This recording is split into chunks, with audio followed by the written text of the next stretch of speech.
syzet e Macron bëri humor edhe Donald Trump, një video që shkaktoi të qeshura në sallë dhe u bë virale më pas në rrjet. Emmanuel Macron, I watched him yesterday with those beautiful sunglasses.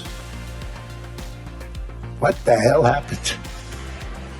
Deri këtu mirë, por gjërat u përshkallëzuan më pas kur presidenti amerikan publikoi 2 screenshots nga një mesazh që i kishte nisur homologu i tij francez sa i përket Groenlandës, për të cilët nuk ishin në një mendje. Jemi totalisht në linjë për Sirinë, mund të bëjmë gjëra të mira për Iranin, ajo që po bëjmë me Groenlandën, le të provojmë të ndërtojmë gjëra të mira, shkruante Macron, dhe zgjidhja e tij në këtë rast ishte: unë mund të organizoj një mbledhje të G7-s pas Davosit të enjten pas dite në Paris, mund të ftoj ukrainasit, danezët, sirianët dhe rusët në margjinat e kësaj mbledhjeve. Le të konsumojmë bashkë një darkë në Paris të enjten përpara se të kthehesh në SBA, Emmanuel.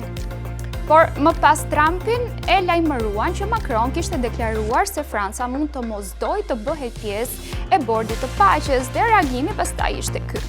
Did he say that? Well, nobody wants him because he's going to be out of office very soon. So, what I'll do is if they feel like Costo, I'll put a 200% tariff on his wines and champagnes, and he'll join. But he doesn't have to join. If he said that, you're probably giving it to me a little bit differently. But if he actually did say that, but as you know, he's going to be out of office in a few months. Sigurisht që në Davos u diskutuar për rendin e ri botëror, ekonominë, inteligjencën artificiale apo frontet e hapura të luftës, por ne duhej të shihnim me gjak të ngrirë se si ata që ishin mbledhur aty thumbonin njëri tjetrit nga foltoret.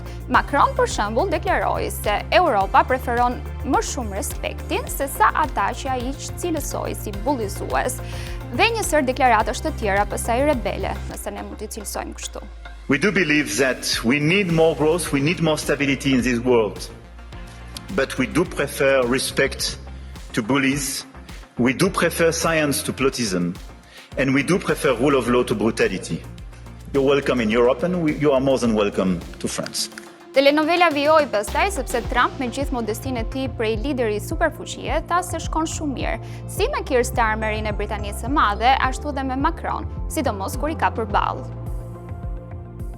Very well with them. I mean, they always treat me well. They get a little bit rough when they're, when I'm not around, but when I'm around, they treat me very nicely. And I like both of them. They're both liberal. They've got to straighten out their countries. You can't, London is having a lot of problems, and if you look at Paris, got a lot of problems. Dhe pastaj një prej fjalimeve që u cilësua si historik dhe më të mirët të mbajtur në forumin ekonomik botëror. Ai, kryeministrit kanadez, I cili fliste ndër të tjera për një botë ku fuqitë e mëdha kanë nisur ta përdorin integrimin ekonomik si armë. Dhe të gjithë e dim se për kë e kishte fjalën konkretisht. Are in the midst of a rupture, not a transition. Over the past 2 decades, a series of crises in finance, health, energy, and geopolitics have laid bare the risks of extreme global integration. But more recently, great powers have begun using economic integration as weapons. Tariffs as leverage, financial infrastructure as coercion, supply chains as vulnerabilities to be exploited. You cannot live within the lie of mutual benefit through integration when integration becomes the source of your subordination. Kthehemi pak te çështja e Groenlandës, që sigurisht ishte edhe një nga arsyet e tensionit që ndihej në ajër në Davos.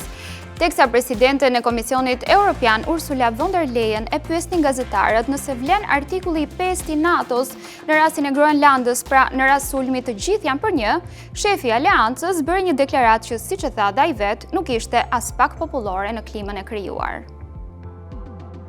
Criticize Donald Trump.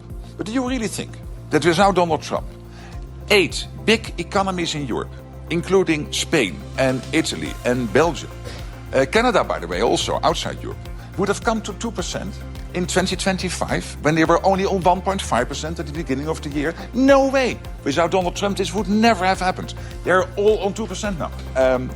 We would come to an overall defense spending of 5%, including 3.5% in core defense. If President Trump would not have been re-elected as President of the United States, no way. It would never have happened.